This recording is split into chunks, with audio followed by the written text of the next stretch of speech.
Hey everybody, welcome to the channel. I'm H.G.Roberts, and today I am overjoyed to be joined by Dr. Mark Gregory Karris, who is an adjunct professor at Claremont School of Theology and a licensed marriage and family therapist in full-time private practice in sunny San Diego, California. I'm a little jealous about that. He specializes in religious trauma, men's issues, and couples therapy. Mark is the author of several books, including Religious Refugees, The Diabolical Trinity, and Beyond Fairy Tales, which explore the intersections of psychology, spirituality, and attachment based relational dynamics. That's interesting stuff. I've read Diabolical Trinity and Religious Refugees. That's what brought us together today. And not only are they just well written and informative books about religious trauma, but they're also great guides on how to either heal from religious trauma or set yourself on a path to healing. So I highly recommend both of these books for anybody that's dealing with religious trauma or even just simply cognitive dissonance when it comes to their religion. And I will say this, after chatting with Mark just a little bit, getting to know him just a little bit, reading his books, you'll not find a more compassionate and empathetic therapist who has such a wealth of knowledge, but also real experience with religious trauma. So welcome, Mark. So great to be here, HG. Looking forward to the conversation. Absolutely. Me too. So, for my viewers, in the description below, I'll have links to Mark's books. I'll also link to his practice in San Diego, California, and his YouTube channel. And I'm also going to link to some select chapters that Mark was gracious enough to provide for us from two of the books that I mentioned in the intro. Again, those will be in the description. You'll want to check those out for sure. And when I started my channel, my goal was to provide the best possible resources for anybody thinking about or suffering from religious trauma. And here, Mark, you are. You are the best resource I could possibly think of to have to talk to today. So again, I can't thank you enough for being here. And real quick, and maybe we're getting started off on the wrong foot when I say this, but I'm a diehard Dodgers fan. You're in San Diego. I don't know if you care about baseball or follow baseball, but I know there's a rivalry between the Dodgers and the Padres there. Do you follow baseball at all? Are you? I'm so not a man. I don't follow sports, but I just have a really deep appreciation for the athleticism. Yeah. And yeah, but I have a twin brother. He was more the sports guy. I was more the sensitive emo, thinker. Awesome. Awesome. Okay, good. So there's Yeah. no love lost here, no bad blood with baseball. No, we good. So We we have good, to, all right, man. good. Okay. So let's just jump right into it. I mean, obviously we're talking about religious trauma. So based on your education, your clinical experience, and practice, define religious trauma for us. What are we talking about? Maybe give us a couple examples as well. Yeah. Well, just to set it up, I guess before defining religious trauma, it's important we kind of define and understand adverse religious Hmm. experiences. Hmm. So, some researchers define AREs as any religious belief, practice, or structure that undermines an individual's sense of safety or autonomy and can negatively impact the physical, social, emotional, relational, and psychological well being. So, some people do experience adverse religious experiences, stuff that's just like, ooh, that doesn't feel good, or what the heck, ouch. But it's not religious trauma, right? Hmm. So just to set that up, not everyone who experiences an ARE necessarily develops religious trauma, but for many, these experiences do accumulate and Yep. intensify into lasting harm. So religious trauma, as I understand it through my personal and clinical lenses, refers to the enduring and often complex physiological, psychological, emotional, relational wounds caused by repeated exposure to harmful religious environments, beliefs, or authority figures. So they can include internalized shame-based teachings, chronic fear of divine punishment, experiences of spiritual abuse, systemic exclusion based on gender, sexuality, or questioning one's faith. And so this often can mirror what we call CPTSD or Hmm. complex trauma, and can definitely include nervous system dysregulation, identity confusion, emotional suppression, guilt, shame, anxiety, and a fractured sense of belonging and of self. So, it's interesting. Some things like purity culture can definitely, gosh, Linda K. Klein wrote an amazing book. She did some research with folks working through that. And she literally, in her work, as she was doing this qualitative study, said it was like after like talking with these people, like they went through a war zone. I never Hmm. forgot that because it really hit that level of like PTSD. So whether rapture theology, hell, Yeah. purity culture, I mean, you name it, going hell because you're gay, so many different religious dynamics can has the potential to cause trauma. So in my life and many others, the symptoms of religious trauma built up over time, much like drinking water laced with heavy metals, where the harm accumulates beneath the surface, sort of unnoticed until the damage becomes impossible to ignore. But then there are more acute events that feel like emotional or spiritual earthquakes, these sudden jarring moments that can shake a person's foundation and worldview and leave them feeling, unstable, and a loss of belonging and meaning. So that's a little bit of sort of the religious trauma um, definition and landscape. Absolutely. So I think one of the things that, you know, probably Christians get wrong a lot is they think religious trauma is also just church hurt. It's being hurt in the church and only in the church. Maybe you had a bad experience Mm, with a pastor or, yeah. your social community within the church. And, I'm here to say it's not just that. That can be a source of religious trauma, but it's not always, and it's not the only thing. It certainly goes beyond that. What do you say to that? Yeah, I think there's actually kind of a timeline, and it started off with looking at authoritarian kind of religion and cults, and then through Marlene Winnell's work, started seeing that so there's spiritual abuse, and then Marlene Winnell's like, well, hold on, it's ideas, Mm-hmm. beliefs can actually cause religious trauma, and I think that shifted a lot of the Yes. religious trauma. Well, she kind of coined the term religious trauma syndrome. Syndrome, right. I consider her like the grandma of Yep. religious trauma work, right? Yeah, and just real quick, So yeah, I'll say yeah, her seminal book, "Leaving the Fold," is I think what you're talking about and yeah. referring to, at least what kicked it off and started it all. But yeah, keep going. Yeah. And I did find this obscure dissertation. I wish I remembered her name, that I think actually preceded her Okay. a little bit as I was like doing some research. But yeah, so the idea that beliefs can cause religion, that's just like I will talk to some people and they're like, so wait, so because you were taught in about hell that somehow that would lead to I don't get it. Some Yeah. people just don't get it, but it very well is the case for sure. Yeah. Okay. So, describe what's going on in the mind of a traumatized believer that would lead to complex post-traumatic stress disorder. Typically, in your practice, what are you seeing? What's happening up there? That's leading Yeah, to this. yeah. I mean, religious trauma is trauma, so this can have some Mhm. features across people who experience trauma in general. But it really is important to understand that trauma manifests differently for each person, and certainly religious trauma is no exception. So, typically, again, we're looking at when it comes to religious trauma, mostly CPTSD. So this chronic cumulative impact of adverse religious experiences, especially those involving, again, prolonged exposure to controlling environments, authoritarian leadership, spiritual abuse, or religious belief systems that can really suppress autonomy and emotional expression.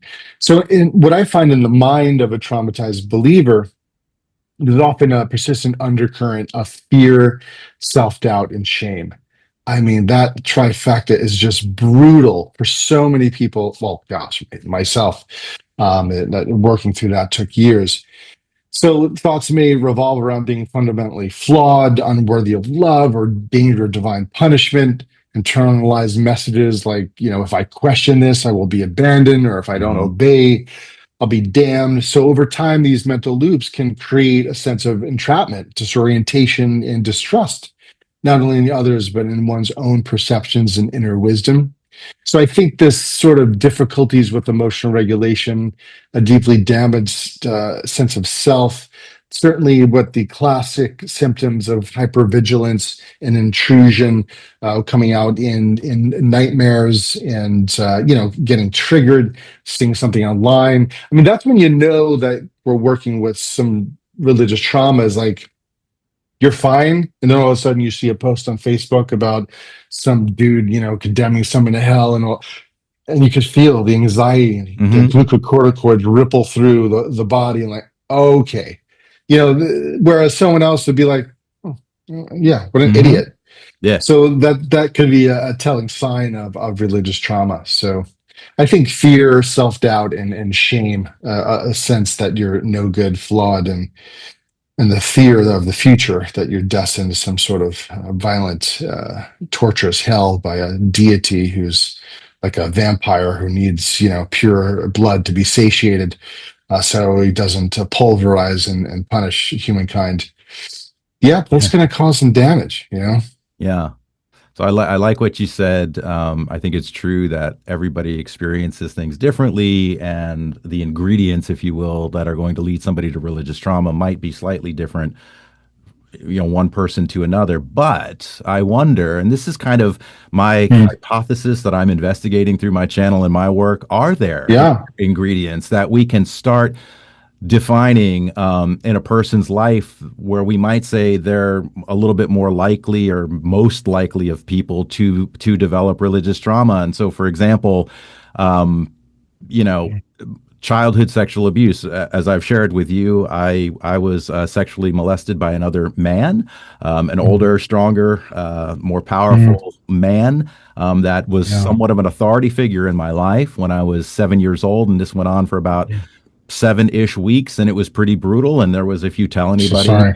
yeah, Mhm. thank you, I appreciate that. I Mhm. I share that, like, you know, and a lot of people want to offer immediate sympathy and empathy and all that. Yeah, yeah, I yeah, think yeah. that's fair and great, but I'm also like, it's important to share that because I think there's some connections that we can draw here. So you have that happening. That Yeah, lasted yeah, about yeah. 7 weeks, and then I immediately a Christian family across the street from me introduced me to the God of the end times, and said, "Do you want Hmm. to accept Jesus Christ as your Lord and Savior, or be branded with a 666 and go to hell and be Satan's property?" And when the end times start, which, by the way, are right around the corner. This is the 80s, by the way. Right, right, right. Satanic panic and the end times eschatology stuff. Yeah, the movies and the Yeah, books. Yeah, yeah. exactly. And so, yeah, don't, yeah, Tim LaHaye and Jerry Jenkins and the whole Left Behind series. Don't even get me started on that. Right, You right, didn't right. have to do that, you guys. Anyway, Yeah, but yeah. getting back to that, so you have that, and then you have maybe a melancholic temperament or an introverted kind of personality, or whatever. And so, as I'm doing the work that I'm doing, and I'm hearing from other people who have either deconstructed, deconverted, or maybe still are Christians and are in a Mm, traumatic state, if you will. I'm learning that they too, and most of the time it's some kind of adverse childhood experience, an ACE, ACE. We mm, talked about hmm. AREs earlier. Now we're talking about ACEs, but Yeah, and we know what the research around adverse childhood experiences is telling us as we age into adulthood. But I'm trying to connect some dots here and say, I wonder if the yeah. person, it's like a tornado warning versus a tornado watch. A tornado warning means the meteorological atmospheric conditions are likely to spawn a tornado. Doesn't mean they will, Hmm. but the factors are there. And so Yeah, I wonder yeah. if we can make a claim like, well, if these factors or if these ingredients exist in a person's life, they are probably more prone to or likely to develop religious trauma. And here's why. And if we can know that, well, that's a big thing to know. Obviously, there's early childhood interventions that are trauma informed and stuff like that. But Yeah, what do yeah. you just kind of react to that a little bit? Love that. What are your Yeah. thoughts? I love it. I think I thought about this question too, like why some, why not others? It's actually a relevant question too, because of maybe I mentioned I had a twin brother. Well, Yes. have a twin brother. He's awesome. So we had we had the same experiences, at least in the church, but we came out of that very differently. So I definitely had profound religious trauma. I mean, I got to the point where I was so bound up by these religious ideologies and really bought into it to the point where I couldn't drink soda, Hmm. because I thought I would defile the temple of the Holy Spirit. Hmm. Oh, Mark, I mean, come on. Well, why are you so sensitive? I mean, by the way, I was a sensitive temperament, but I also had this, again, another experience where a Pentecostal preacher, right to my face, I was talking about just conversation, that I went to a wedding and I had some wine, just for what, just in passing, mentioning these things. And he looked at me and he pointed his finger and he said, "You are in danger of hellfire." And I'm like, I mean, I'm this young, naive, fairly new Christian. Yeah. I mean, talk about an acute experience that really just always stuck with me. This fear response, trauma response due to that. So I was really bound up into all this stuff. But so my twin brother, yeah, he had the same teachings. Religious trauma. What? Oh, you took that. Oh Fascinating. no, I focus more on the love of God. Yeah. Yeah. So we walked out differently, but I did think there are a few factors that can be involved in sort of the milieu. And so one, developmental and temperamental vulnerabilities like childhood trauma or sensitive introspective personalities, maybe like you, maybe like me. Insecure attachment styles, that's not always talked about, but I'd love to see research on attachment styles and Mhm. religious trauma. Right, I would hypothesize that secure attachment, and again, these are things that could be shown in the first 12 to 18 months of life, Yes. that one has for the rest of their life. Yes. So, how do attachment styles sort of show up in that? I would obviously, insecure attachment styles would probably one be more have a propensity. So, what kind of environment were they in? High control, fear based churches. What were the extent? Even Hmm. if there was a measure of like to the degree that a church was could be considered a high control religious environment, which gosh, they should have one.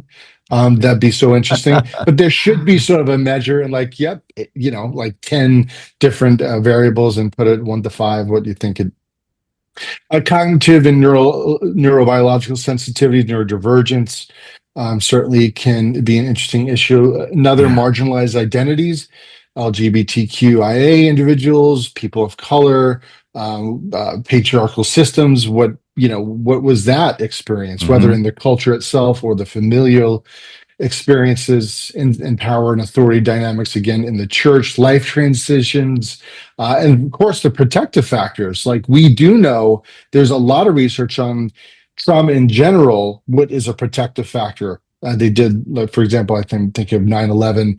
Like for those who walked away with a severe trauma and those who didn't, one of the most protective factors is did they have supportive, loving Hmm. figures in their life where they can talk about this and process this and feel the love, care, and support?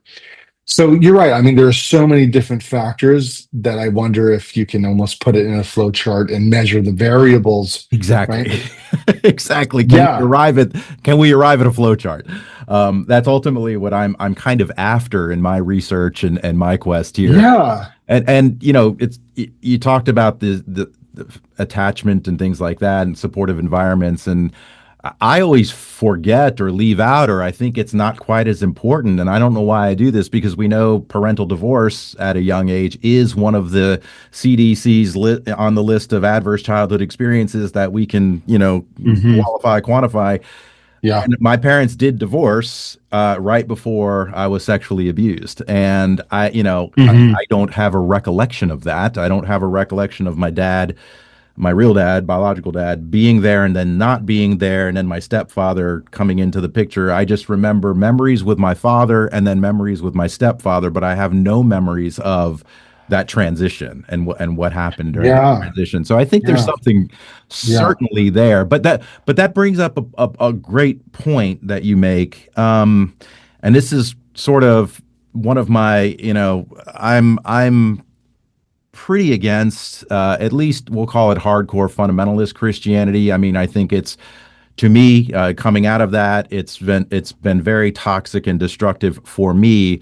So, Mhm. people have asked me, well, what about progressive Christianity? Can't you embrace that or process can't you reform? I mean, God is love. I mean, you're missing that. I'd hate for you to miss all that. And I said, I can't right now. I cannot attach myself to anything biblical, Yahweh, Mm. anything like that because Mhm. it's triggering.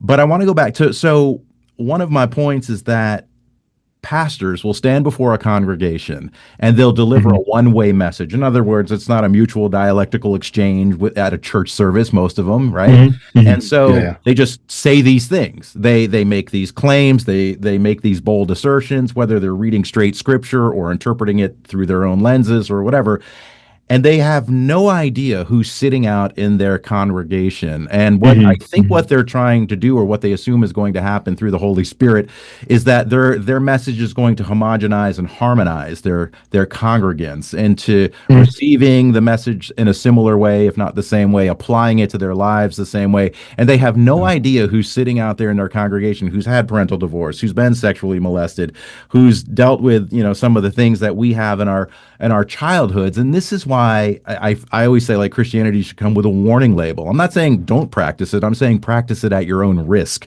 because it will Mhm. and does cause trauma for some. And we kind of are starting to understand why. But in your mind, based Mhm. on clients that have come to you and you're helping them through their religious trauma, you know, do you ever like, I wish your pastor never said that, or I wish your youth counselor never said that to you, because that's a thing that could set somebody off on how do you respond to that in terms of, in general? I guess I'm asking you to make a Yeah, comment yeah. on the contemporary Christian church today. What should they be thinking about, at least, if they're not going to abandon it altogether? What should they be thinking about in terms of how they're sharing messages with their congregations? Mm. Yeah, several thoughts are swirling through my mind here. One, I will, there's different parts of me, and this may go into another conversation about subpersonalities and internal family systems. But there's a part of me that takes a wide view, Hmm. and I say, it's more of the compassionate part. Religion has been since humans have been sentient. There's religions, all over the world by the thousands. It's just something that humans do, and that most religions have some kind of afterlife where there's some form of punishment. Of course, not all do. So it just seems like this ubiquitous. It's probably my sociologist part that says it's. I get it. It's human. We've been doing it forever. It's not just Christianity. There's Judaism, Islam, all kinds, even certain frameworks within Buddhism. There's all these different ideas that can create a lot of harm. But I know it's meant to for community formation and Yes. cohesion and morality, and so I could take a compassionate approach, but then there's a part of me that's like, you sons of bitches. Right. How dare you? This precious 6 year old, 8 year old is in the church or in the family home, and you're preaching to them about this divine figure who's all powerful and by nature is punitive and constantly scanning the earth in your life, seeing if you're sinning or not, and cause punishment or can send demons to hurt you. Oh my God, are you fucking kidding me?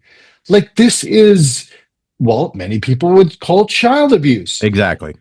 It Exactly. is violent. It is toxic poison. That so again, I could feel that part coming to the fore. That's not the Yeah. compassionate part. That's like, Right. Right. I get it. Understood. That's what this is. That's what this Yeah, is. yeah. So, again, I can understand. I wouldn't want to part again. I have different parts. One's like, yeah, let's eradicate a religion.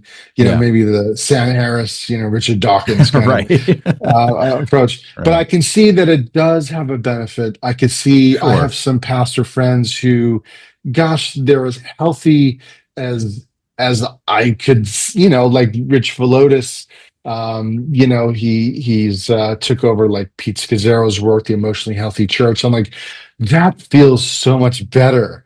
That so there's good churches, but yeah, I mean, but to the person who believes in hell, I would say, dude, okay, listen, I respect your autonomy, your ability to preach stuff, but can you please keep in mind that some people that you talk about this with, it could severely damage them. Yes. It could neurobiologically freak them the freak out to the point of religious trauma and cause them immense suffering. And maybe one of them could be like, well, that is the word of God, that they should feel.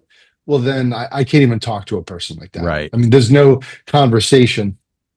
But I I- think this yeah. notion of trauma informed evangelism, trauma informed churches, again, I do worry that could be a little fad. And I love the feminist critique of that is that, yeah, you guys could talk about trauma informed, but the structures that's still in place within these systems are still oppressive. So, Correct. you guys aren't as trauma informed as you may think just because you throw out the verbiage and, have some meetings and teachings on trauma.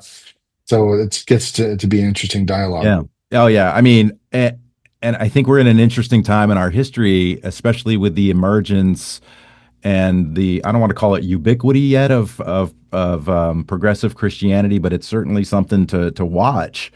Where I've had progressive Christians comment to some of my videos to say, if you would only see the love side of God, if you would only see that God is love. And I said, well, I literally will say, like, well, what do you do with all these other scriptures? And I'd cite some other scriptures, Old Testament, New Testament, it doesn't matter. And they've Mhm. literally said to me, like, well, if that scripture creates dissonance for me, if that doesn't seem to reconcile with God's love, I abandon it. I exclude it from Mhm. the repertoire. Yeah, yeah. I'm not a literalist. I'm not me. This is what they would say, the progressive Christian. I'm not a literalist. I'm not an inerrantist. Is that the right word? Yep, yep, yep, yep. So Mhm. I'm free to pick and choose, cherry pick, if you will, from the scriptures, what Yeah. I think supports my view, what makes me feel like God is a palatable God, a compassionate God, Mhm. a loving God, what makes the most sense to me. And I sit back and I go, well, that's certainly a healthier way to to approach Yeah. Scripture and the Bible and church, and it's a way that can bypass or avoid religious trauma, perhaps. And so that's another thing. Like, do you feel Mhm. like, yeah, I don't. Yeah, Do yeah. you feel like fundamental Christianity is really what spawns religious trauma, or have you seen it in? And Mhm. it's not just Christianity that people become traumatized by. So yeah, Yeah, yeah, go yeah. ahead. Yeah. Well, wherever there is people with power is the Hmm. potential Right. to cause trauma. And listen, there was the whole emergent church phenomenon that was going on for years, and the religious trauma that came out of that. And then even now, I mean, I'm sort of out of that. I'm just the progressive circle, so to speak.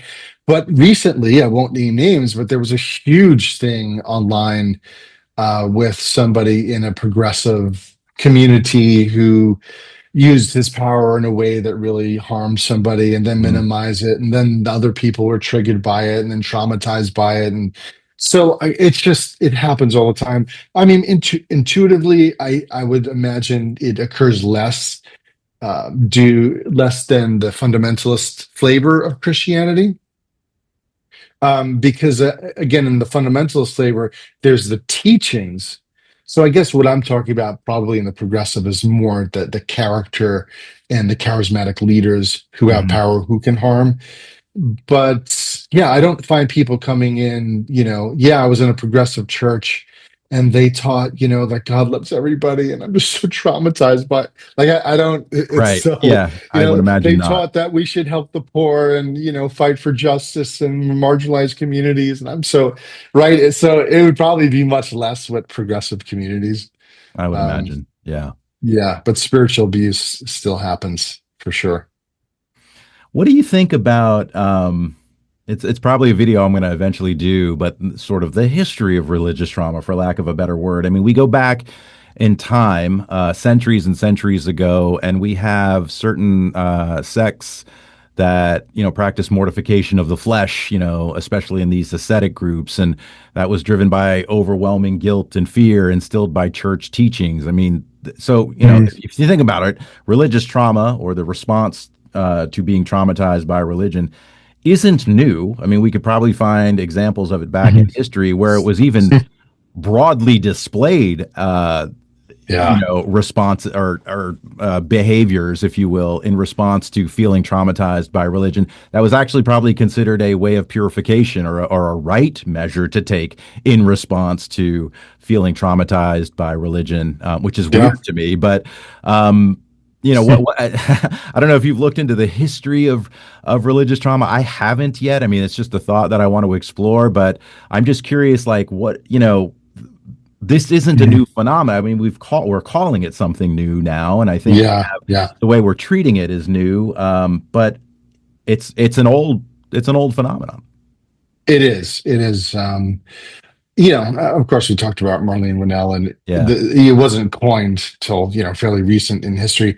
But of course, yeah, there was a lot of religious trauma. But listen, what was so deep, religion was so deeply woven into the fabric of society that questioning its role in someone's suffering was either ignored or just taboo. I mean, people who were overwhelmed by guilt or fear or spiritual anxiety were often told to pray harder, confess more, or simply have stronger faith. Or I think of the flagellants, was it the 1200s or somewhere around there? They take these pieces of needle like sharp Hmm. pieces of iron and confess the sins that they were doing. And hey, do you have any religious? No, no. This is normal. This is Right. Exactly. holy. They've This normalized is it. holy. This is good. Yeah. Why aren't Yeah. you doing it? This is great Right. stuff.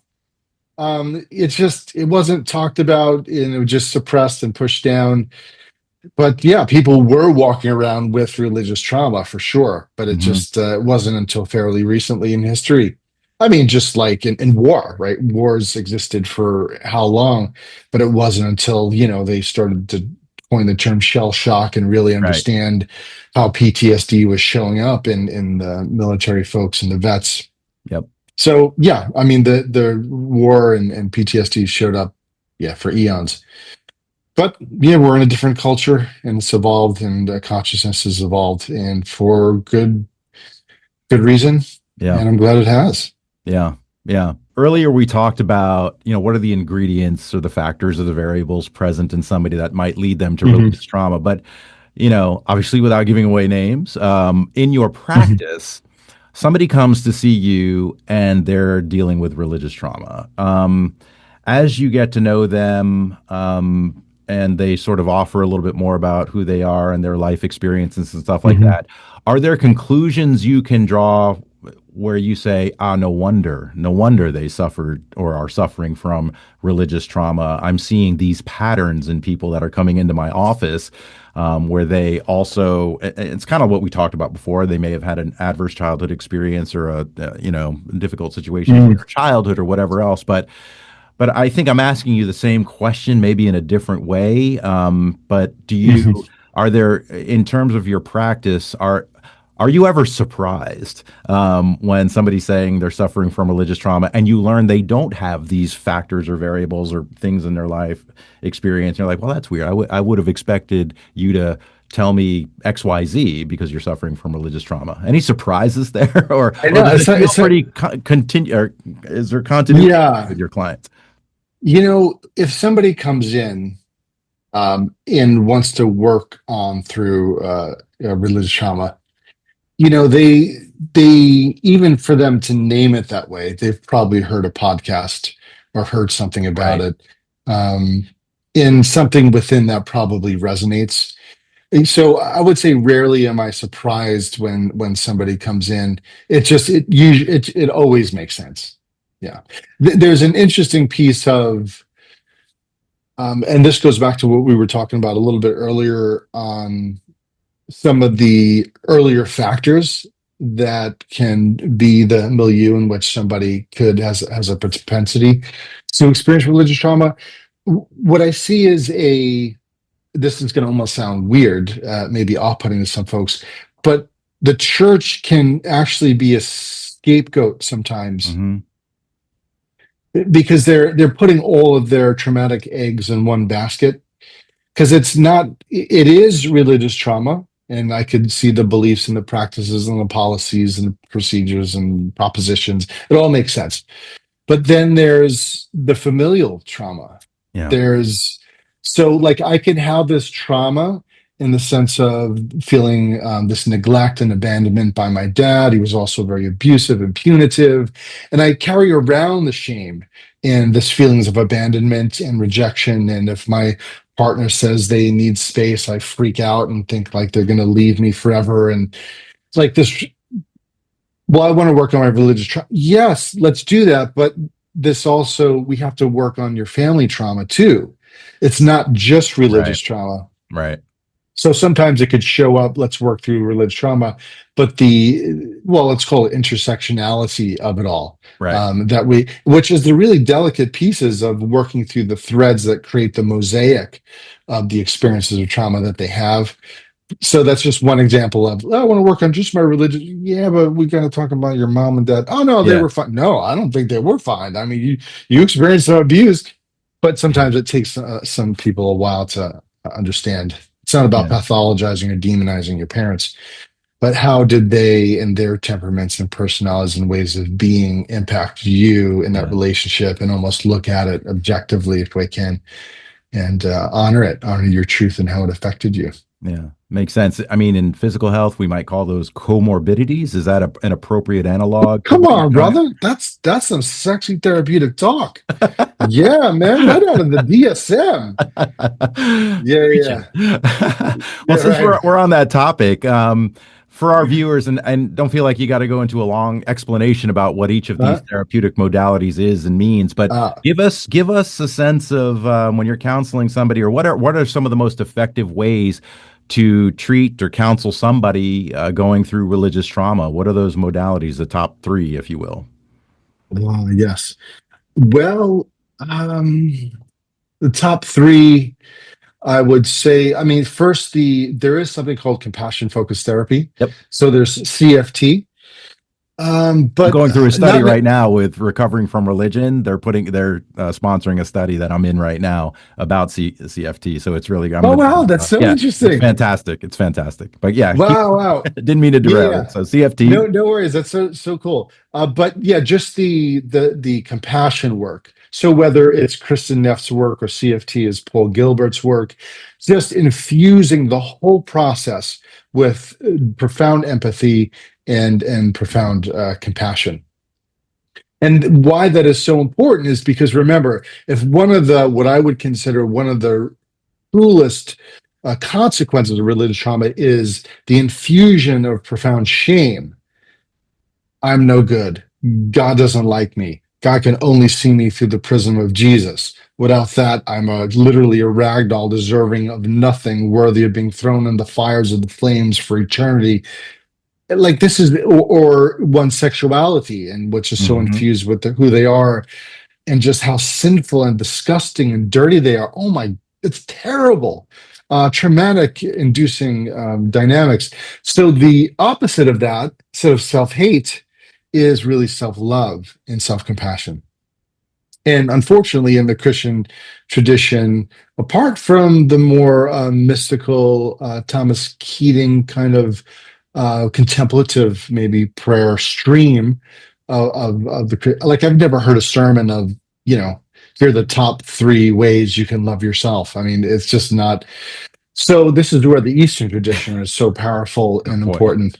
Yeah. Um, so self-compassion so important. It's a subversive middle finger to a deity who fucking hates you, and to human beings who also despise you and hate you because you went away from the fold in the faith. And so that, but doing that in principle and practice, self-compassionate practice, is really powerful. It does take some time. But so I would say self-compassion. I think internal family systems, just brilliant.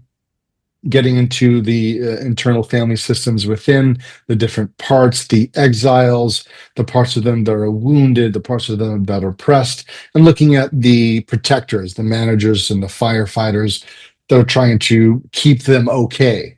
The firefighters are the more trying to numb them out, whether through drugs or other means of just sort of needing something to cope and to deal with this stuff that they experience, or just the managers who are more logical and maybe the inner critics. And so internal family systems I find is really important, and it really does normalize things. And it also, as a side, it gets into working with Pentecostals. I was in that stream too.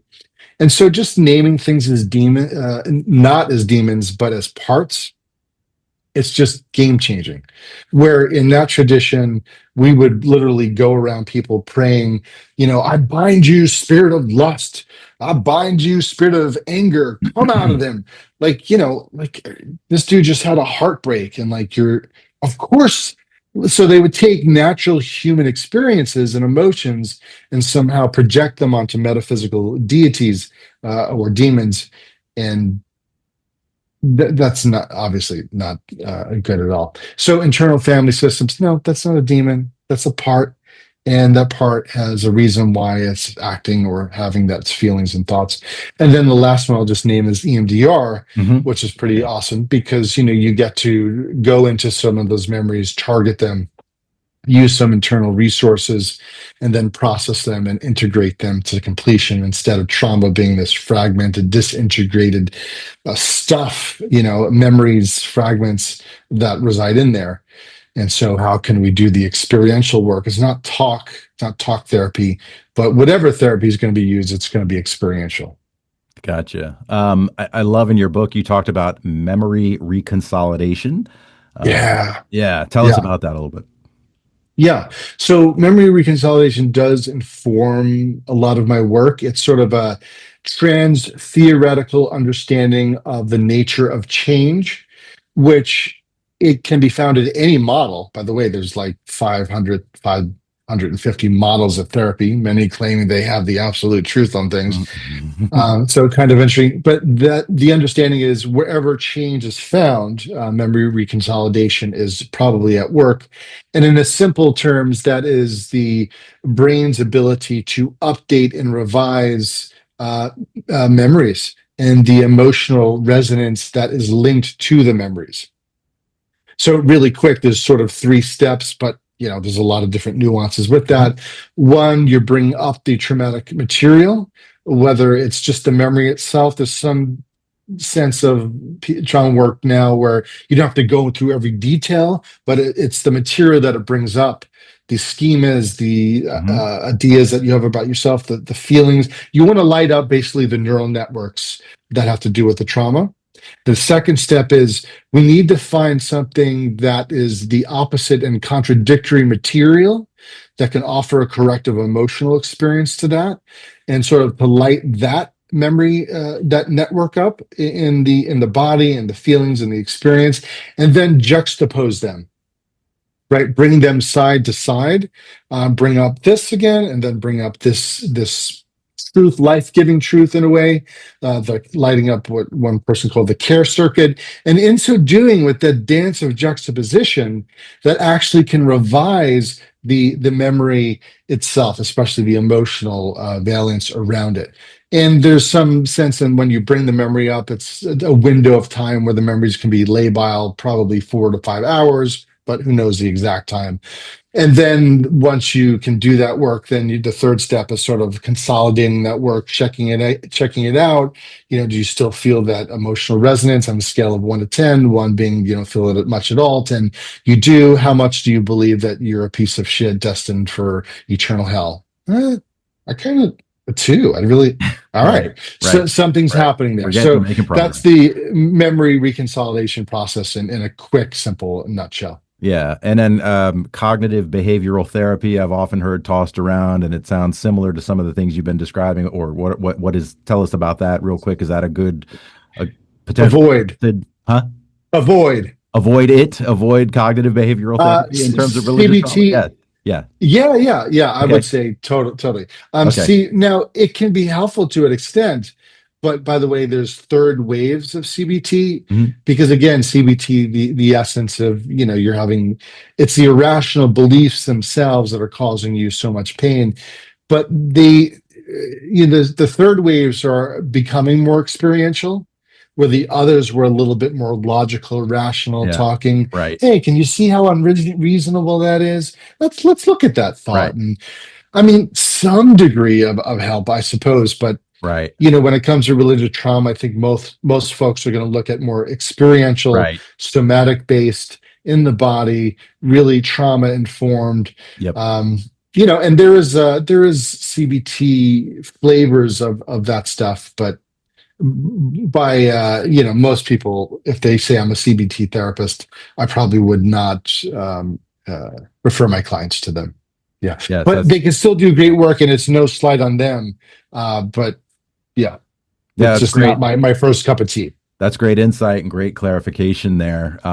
These are just some of the terms that I've seen thrown Totally. around in all the discussions that I've been in or the research that I've done. So I just wanted to get clarification on that. So, what do you say to somebody? Well, I have gone through it. You've gone through it, and my severe religious trauma lasted 5 to 6 years. I believed I was the Antichrist. I believe that's God had built me, made me, from before time Mhm.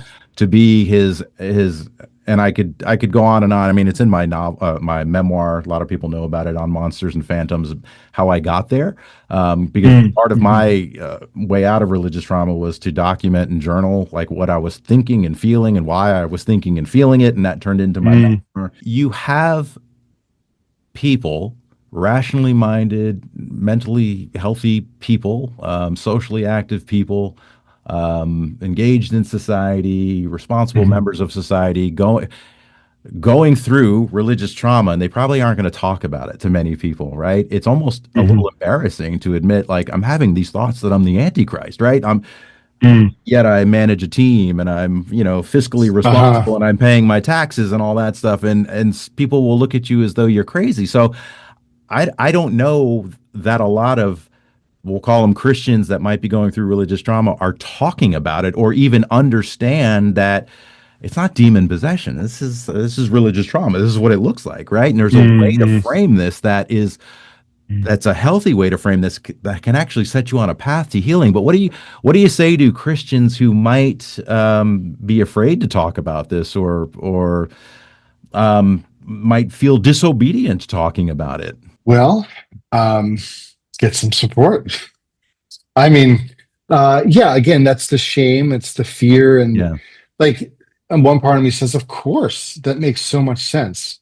And it's the paradoxical nature of it's human beings that have caused you so much pain, but you can't do this alone. And at this point, there are so many, not just therapists, but there's a lot of life coaches and other gurus. I mean, it's another thing of it's almost a commodity now, religious trauma at work. But there Yeah. are really Yeah. good people who really want to help people like that. But the point is, you can't do it alone, and it makes sense why you'd be so afraid to talk about it. But that's why your work is so important. That's why other people's. I mean, so many podcasts and books and workshops and Mhm. videos all over YouTube at this point. It's real and Yeah. it's deserving of care and sensitivity, Yeah. and that they are invited to, push past the fear and meet with somebody Yeah. who, either specializes in the work or just really good human beings. Yeah. It really is the aloneness in Yes. That's that what I is was the just most thinking. brutal part. Yeah. Yeah, of And the you're whole not journey. alone. You're not alone. Yeah. Yeah. I mean, that's, your books were so helpful to me. And this is even like they were helpful to me as somebody who's studying and trying to understand religious trauma, who's already sort of healed from it or gotten through it several years ago. But your voice, certainly, I hope my voice and other people's voices will help people develop a vocabulary around being able to describe their own symptoms and experiences and hopefully be able to encourage them to seek the help. And I'm very grateful for this. This is why I do the work, and I'm sure you've heard the same thing in response to the books that you've put out. Before I encountered your work or your video or your book, I didn't know what this was. I didn't know how to talk about it. I was in Mm. agony. I was quivering in the corner, all alone. Um, you know, I don't mean to trigger other people, but on their suicide bed or on the precipice of suicide, Yeah. like I was. And frankly, I know you were too, based on what you've written in your Hmm. books. If I've got that wrong, you can correct me, but I think I Hmm. remember Hmm. you expressing that. And so I think what's really important about these Yeah. discussions is to start forming a vocabulary, start normalizing the conversations around what these experiences are, these harmful Yeah. experiences, and let people know that there's a safe community, there's a safe space that we're co-creating where these conversations can happen. And Hmm. I so appreciate the work that you're doing and the courage you had to write the books that you did. And by the way, and I think I said this, not only are they informative books, but I think the second half, if you will, of Religious Refugees, and you can correct me on this, really is like, okay, if you're dealing with these emotions and experiences, now let's here's some things you can do to help yourself through them. So they're not just like, here's what religious trauma is, but here's, it's Well, almost like you're ultimately, sitting in a counseling session with you through a majority of the book, and I think that's yeah, yeah. yeah, I think, yeah. I mean, you could meet with me as a therapist or just, read the second half of both books. yeah, yeah, Um, but really, I think Diabolical Trinity has over 120 pages that I dedicated to principles and practices right, for healing, being on the healing journey. So yeah, I'm not just information does not necessitate transformation, exactly. right? Kind of thing. So I really wanted to write a lot about what can we do about this, and just for listeners, I think it's important because there's a sensitivity to God talk. And so Religious Refugees has positive God talk, Yes, and Diabolical Trinity is secular. right. So, if because I get folks who like, I want nothing to do with God, do not read Religious Refugees. And I'm so That's cool with fair. that. Yeah, Please. yeah, So just to get that out there, it's really yeah, important. and that's fair. And I can't remember if we talked about this when we were rolling, but that's written from as you said, a process theology standpoint, whereas diabolical Come on Trinity now. is. But no, that's important because there were times where I was like, oh, I can't. This is hard for me to hear, but it was important Yeah. to hear because it may be that for somebody that's suffering from religious trauma, complete deconversion, a complete 180 may not be the best thing for them because, as we've talked about before, there are benefits to church attendance and belief in general, community and self-sacrifice and some of these other altruistic, traits that we may learn or Mhm. see modeled within the church. And so I think that's important. And I don't consider myself an atheist. I'm more of an agnostic, and I'm certainly not out there going down with Christianity in every way, shape, and form. For one, I know that's not realistic, but two, that's also not my message. I mean, my wife is still a very strong believer. She's still a fundamentalist Christian, and you can imagine what Mm. that looks like in a marriage dynamic. But um, there's great value. She derives great value. She has not experienced religious trauma, Mhm. and like just like your brother, your twin brother, and Mhm. Mhm. for lack of a better phrase, Christianity works for her, right? And so why would I want Right, to take right. that away? Like it's not harming her. It's not causing her to harm other people. There's an argument to be made about the way our children are being raised, being exposed to Christian principles and teachings and things like that, that I hope don't lead them to eventual religious trauma. And that we'll cross that bridge when we get to it. But Yeah. uh, But in this conversation, I do wrestle too. I have an 8-year-old, and my wife on occasion says, "Hey, maybe church would be good for him. Being in the little kid group and learning about God and it's I so oh, I know what I was going to say. Yeah, I do wrestle with even if it was 90% good, it's the 10% right, that I'm so concerned about. I right, would rather not you have those two ideas about God and humanity in the afterlife, even though let's say 95% good and it's the 5%. So I right. so wrestle with that. We haven't gone to church, so it shows that I'm, Right. yeah. Yeah. Yeah. But one other point to, it's the myth of the monomind. Yes. What I find so helpful is these different parts of me, that I have an atheist part.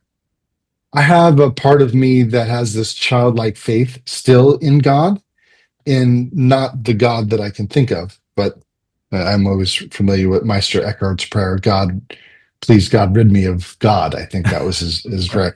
Right. So any conception I have of God, I know cannot be God, because his puny mind cannot really conceive of the inconceivable. So I did have that childlike part, yeah, conservative part, liberal part, wild, wacky, all different kinds of parts. I think when we think that we have to have a unitary perspective on something, I think that creates more suffering, because we're at war within ourselves, and these parts that should not be there, let's suppress them, push them down. But to have conversations within myself, of the atheist part, with the vineyard part of me, that still exists, it's Right. fun. It's like, I get it, I own it, it's in me. Or the process part. But then I have another part that's like, process, it's good, but man, I think you guys are, a lot of things still don't make sense, Yeah. particularly with theodicy and animal suffering and the future. So that's another discussion. But yeah, we're all on journey, including myself. Yep. That's a great way to say it. So, a couple more questions and we'll kind of bring it Yeah. to a close here. What are the most important things you would want Christians, and I know that's a nuanced word, so you interpret it and define it however you want in terms of framing your answer here, but Mhm. what are the things you would most want Christians to know about religious trauma, and to sort of just be aware of, as we talked about, pastors preaching to congregants and apologists making arguments to on YouTube or whatever it is.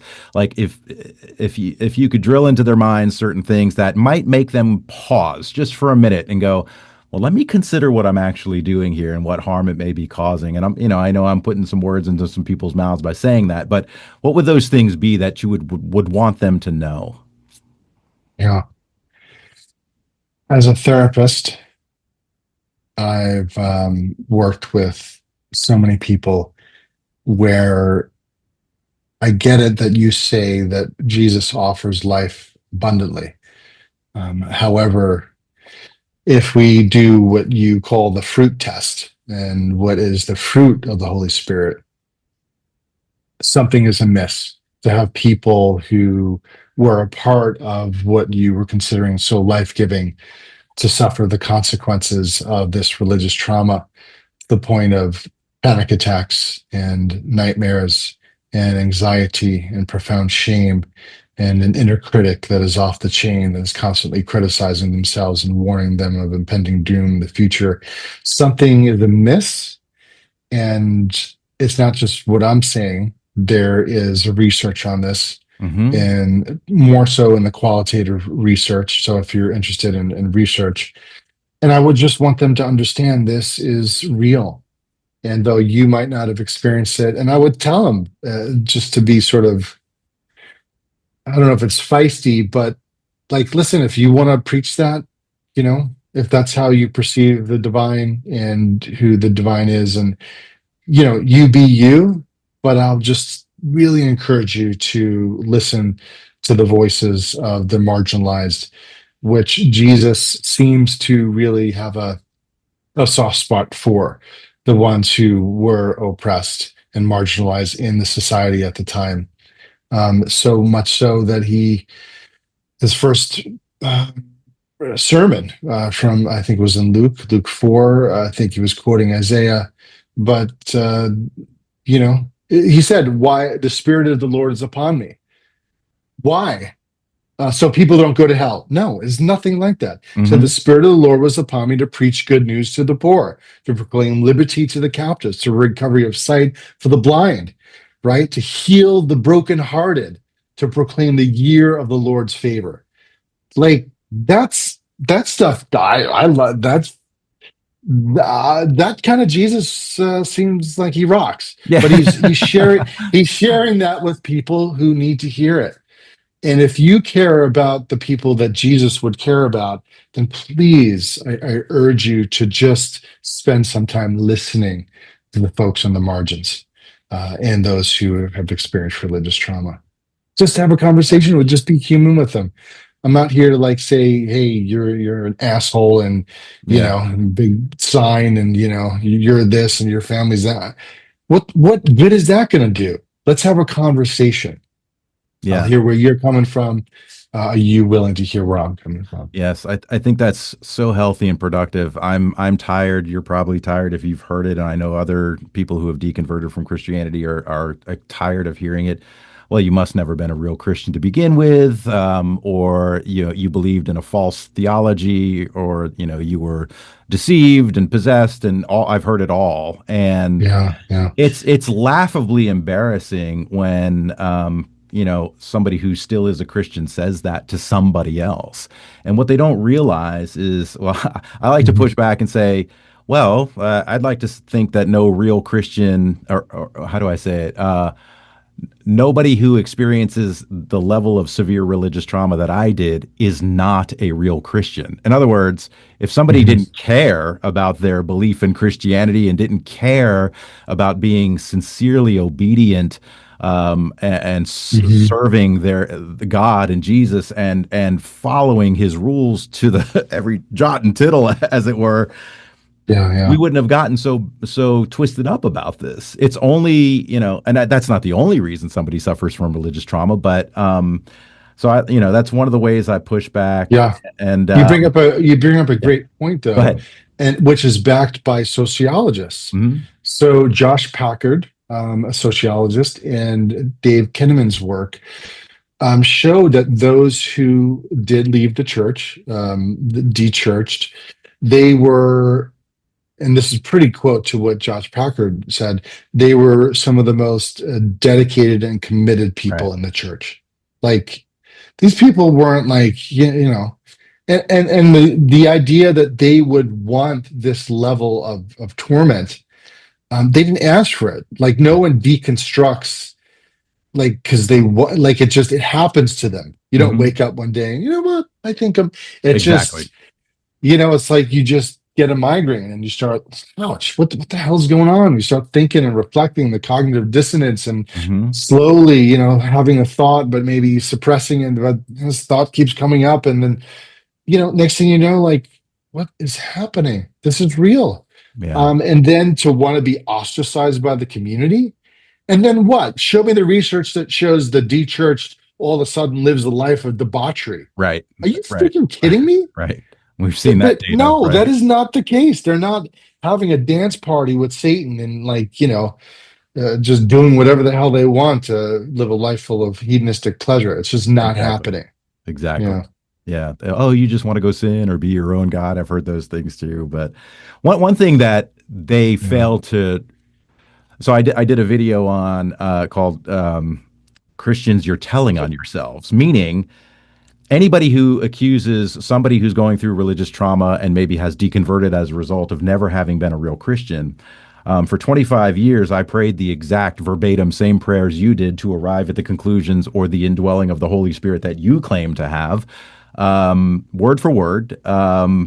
And I would argue perhaps even with more sincerity than and I know that might sound a little egotistical, but I know what I did. I know what I went through. I know the fetal position I was in at 3 a.m. Hmm. naked on the floor. So I didn't even have clothes on to disrupt the connection I had with the Holy Spirit, Right. begging and pleading with God to show me the real truth, to show me what true being a true Christian is. And Yeah. and it's like, for somebody to accuse you of not being a Christian, like just foregoes all the evidence of I did and said probably more than you and even more fervently than you, all the things you Mm. did. And it's really I now know it's probably a safety mechanism. It's this can't happen to me.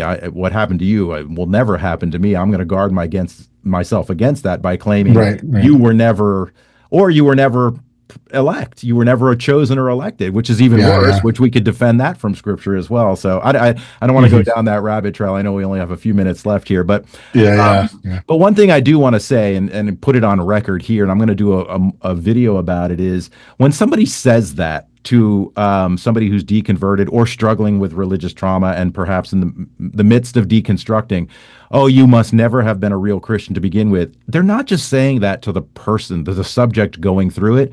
Like when Hmm. somebody says that to me, you're saying it to my wife. You're not that my wife was never a real Christian, Hmm. but Hmm. my wife prayed for a believing husband and believed that when we got married, that God had brought me into her life as a believing husband, and we were that for 25 years of our marriage. Hmm. And so they're not considering the concentric circle effect, the outward effect of what it is they're Right, right, saying. right. You then you're Hmm. then you're accusing my in-laws of never have been their prayers as being deficient for a godly Hmm. husband for their daughter. You're accusing my Hmm. own parents who prayed for my salvation when I was young. The accusation isn't just for the person going through the deconversion or the deconstruction. And so I just wanted to put that on record. Do you want to respond to that? I know we only have a No, few minutes no, left, and yeah, I have yeah. one more closing question for you. So, No problem. yeah, It makes, yeah, it makes a lot of sense.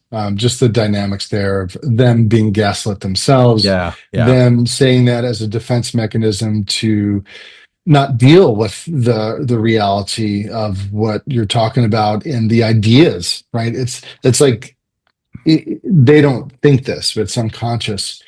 But if I actually sat there and listened to you and why you left and your pain and your trauma and the incoherence that you're claiming about some of these beliefs, that's too dangerous for me to even think about and sit right, with. So right, I'm just going to like avoid my own uncomfortability and potential cognitive dissonance to throw out some Christianese and say that you're not a Christian, so I don't have to deal with any potential fragmentation of my own identity. So it gets complex in why people say those things. And yeah, at the end of the day, well, I don't care what you think, yeah. but it Yeah, is another form of violence too, because you're also in that message. You could potentially be saying, "Well, God doesn't love you anymore." exactly, Maybe God never did, because if they go more of a reform approach, then God never chose you. exactly. Or at this point, because you're no longer a Christian, you know, well, that the implication is you will spend eternity being tormented in hell, not for 100, not for 1,000, not for 10,000, but 100,000 billion, trillion, zillion years of torment. Uh, so the implications, as you said, the way the ripple Yeah, effects of statements like that, they just don't understand the damage it can yeah. cause. Beautifully said. So let's end here. Look into your crystal ball a little bit, and this is why I wanted to save this question to the end. Earlier, you talked about war trauma, PTSD from war trauma. Now that we Mm. have a better vocabulary, better treatment modalities, better understanding of what religious trauma is, and I know from Dr. Daryl Van Tongeren's book Done, religious trauma is one of the four main reasons that people are done with, walking away from Christianity specifically. That's why church numbers, attendance numbers are Hmm. declining. You can look at the Pew Research there, but 100 years from now, 200 years from now. So if you go back 100 years, what did we know about PTSD? We couldn't define it, didn't know how to treat it.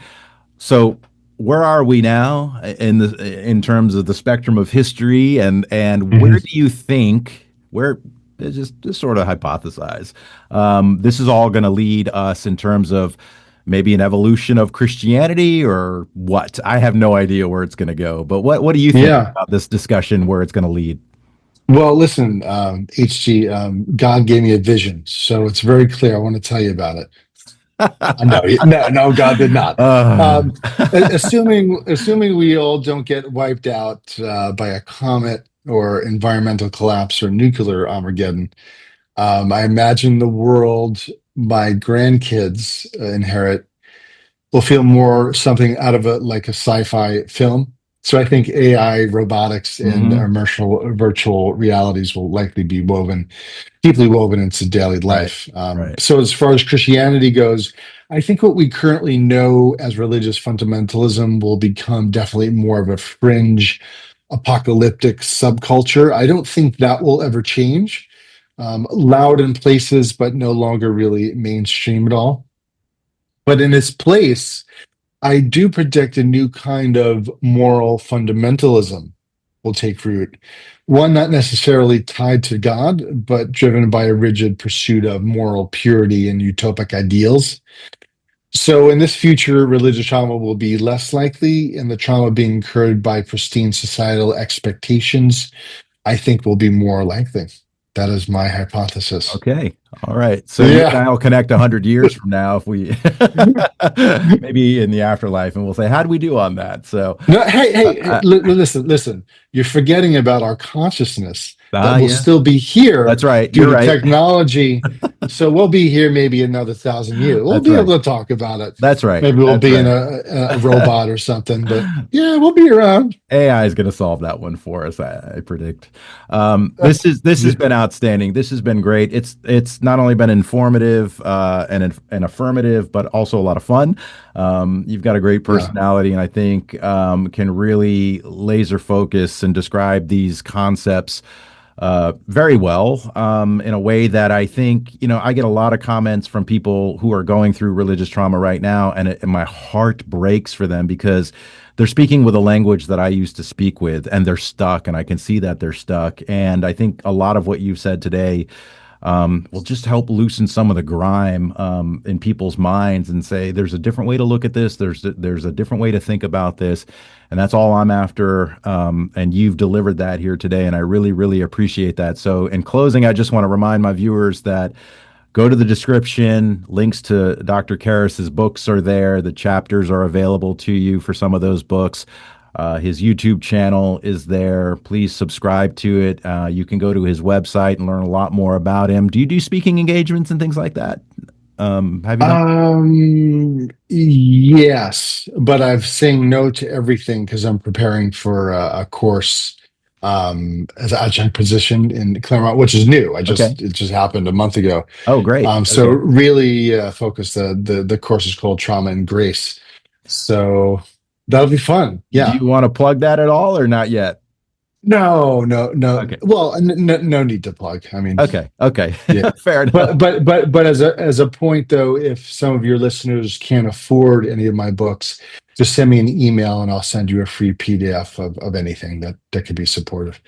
Yeah, I just want Wonderful. to help folks. So That is wonderful. So we've been talking with Dr. Mark Gregory Karris, best-selling author, therapist, and who I'm happy to now call a friend. We'll come on continue now, this HG. conversation, I'm sure.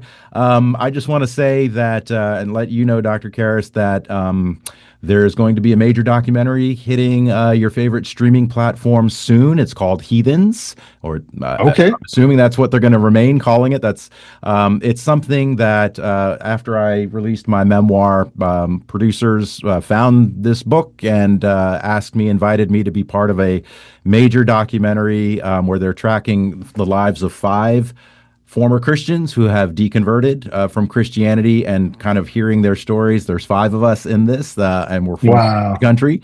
And we've been in production with this since October of 2023. A lot of filming, a lot of flying around the country for this, and they're getting close to being done with post production. I hope I'm not speaking out of turn, but they intend to release this documentary right around in conjunction with the film with the film festival circuit, which I think Hmm. I'm not very familiar with it, but it's like more of a late fall winter kind of circuit where they're going to premiere the film at these various film festivals, and then it'll be on your favorite streaming platform, whichever one that is. It's called Heathens. From what I understand, it's going to be a three-part documentary, and it's going to be tackling, why people are walking away from Christianity and um, the dissonance that causes, the ripple effect that causes within families and communities when somebody walks Hmm. away from the faith. And so they're not just talking about atheists or agnostics or deconverts, but they're also talking to some pastors and experts in religion to talk about these trends that we've been talking about here. So look for that. Awesome. Um, Mhm. and I think we're good here. So it's been great having you, great talking to you. Thank you so much. HG, it's been a pleasure. Wishing you well. Looking forward to seeing the documentary. All right. Take care. Thanks. I hope you guys found that informative and helpful. I plan to do a lot more interviews with experts as I go, so let me know what you thought of that. I love hearing from you in the comments. If you want to support this channel financially, the best way to do that is by purchasing On Monsters and Phantoms, my memoir about severe religious trauma and deconversion from Christianity, and giving it a positive review. The link to it on Amazon is below. I appreciate that. If you do buy it, let me know so that I can publicly thank you in my next video if you're comfortable with that. I try to put out a new video each week where we take a deep dive into what religious trauma is, how it forms, and whom it's most likely to form, and what we can do about it if it does form. If you'd like me to cover a specific topic, let me know in the comments. And if you're new here and curious about religious trauma or think you may be suffering from it, well, explore the channel to see what other topics I've covered. Until next time, let's continue to catalyze a conversation together about religious trauma to let those who suffer from it know that there's hope, and to let those who dismiss it know that it's real.